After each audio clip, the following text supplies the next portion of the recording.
You know, you didn't write this record really in Nashville. You went out to Telluride, and there are a bunch of mountains and these pictures behind you. Like, what was that all about? Changing the environment? Yeah, I think, man, when I get home, I'm trying to get so much stuff done at one time, and I'm like, I'll go drop the kids off school, and I'm going to work, listen to you on the way in, go write songs, everybody, and then like at 2:30, I'm trying to get out, go grab my kids from school. I'm just like trying to be two places at once, always with pretty much everything I do.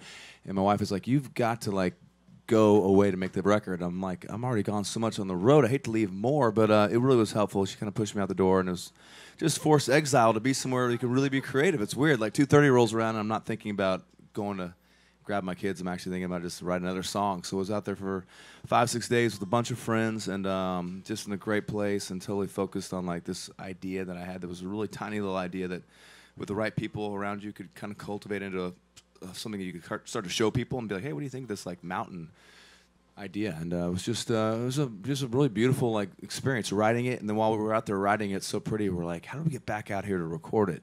And we kind of schemed and found a studio like a half hour away, and came back out 3 months later and started recording out there. So it was a way for me to basically work on a record and have a vacation at the same time. Basically, that's what I'm trying to say. Basically.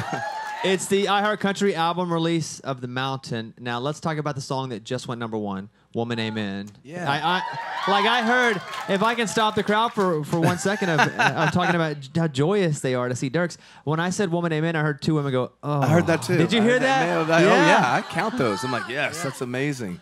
Yeah, man, this song, what's been so cool about this song is just seeing the response, because it came out, you guys started playing. We did a premiere with you guys, and we were on the road. So very few times you release a single when you're not on the road, and it was actually like a top 10 before we even went back out on the road. So that first time to go out there and see the response it's getting from the crowd is such an overwhelming experience. And we've been doing like a hashtag Woman Amen thing on socials, and when like hashtag Woman Amen Chicago, if we're playing there, and people from Chicago will submit pictures and photos of a woman that's inspired them. I mean, it could be someone going through cancer and they're just like so resilient, or just a mom or a daughter. And so we've been taking those images and putting them up on our big screen behind us, and just to see a song go beyond just the radio and reach out, like start getting into people's lives and becoming a thing more than just something you listen to, has been the coolest thing about Woman Amen. So I love the legs that song has beyond just being a hit song.